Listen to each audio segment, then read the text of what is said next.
It's the uneaten apple on your counter. It's the restaurant portion that maybe you just couldn't finish. It's the overflowing buffet plate when your eyes were maybe a little bit bigger than your stomach. Let's face it, we are all guilty of food waste. In fact, 40% of all the food produced around the world ends up being discarded. That's a staggering statistic with massive environmental implications. I'm Michelle Steele, and in partnership with Hilton, I'm talking to change makers focused on finding solutions to the world's most pressing environmental problems. This is Extending Our Stay.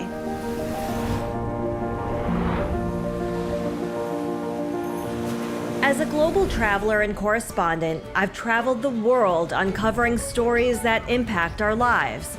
So I was excited to team up with Hilton in early 2020 to meet with locals, talk with experts, and explore what it means to live and travel more sustainably. We didn't know then that challenges like food scarcity and food waste would be exacerbated by a global pandemic. Basically, the amount of food that's wasted every day could feed one of us for our entire lifetime times 5,000. And when you relate that to the climate, most people aren't aware that actually 26% of our greenhouse gas emissions comes from food. So that means we're emitting a lot of greenhouse gas emissions for literally nothing. So we're throwing out tons of food, yet nearly 1 in 3 people around the world did not have access to adequate food in 2020. That number has been slowly on the rise since 2014, but it jumped by 320 million people under the shadow of COVID-19. As much in 1 year as the preceding 5 years combined.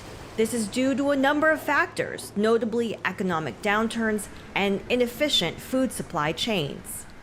This is Claire. She runs a food bank in Portland, Oregon called Urban Gleaners. The organization relies on donations from hotels like Hilton and others, as well as restaurants and grocery stores in the area. Imagine going to the grocery store and buying 3 bags of groceries, and then in the parking lot on the way to your car, you just drop one. Leave it there. Don't take it home with you. That is really how much food you're wasting, and people don't even realize it. Since the pandemic started, many food banks have had trouble keeping shelves stocked, which means the communities that Claire serves might not be getting what they need. If we've learned anything at Urban Gleaners this year, it's that this is a small piece of a much larger puzzle. We are happy and so lucky to be doing the work that we're doing, but we definitely need help, as do many of the other organizations that are doing the same work that we are, trying to keep food waste down and keep people fed in our local community.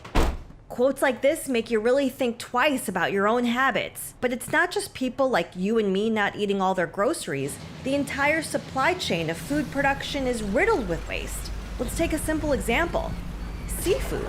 Hi, my name is Jacob Harth. I'm an executive chef and owner at Rizzo in Portland, Oregon. Jacob sources his restaurant's seafood locally and uses every single piece of the fish he catches. But for many restaurants, that's not the case. Fish go to processors, best parts get used. The rest goes in the garbage.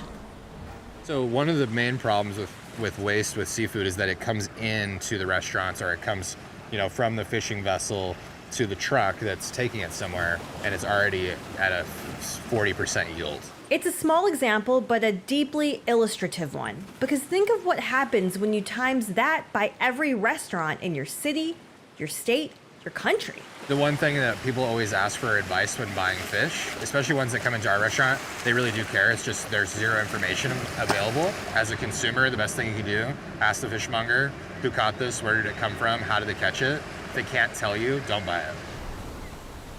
I had talked to some really amazing people doing great things, and it all felt very local. It made me wonder how easy it was to actually do this at scale. So I went to Embassy Suites by Hilton Washington Square, just 20 minutes from downtown Portland, where I met Scott Youngblood, the hotel's general manager. Scott has been working hard to show that even a big organization like Hilton can and does reduce waste to limit their operations footprint.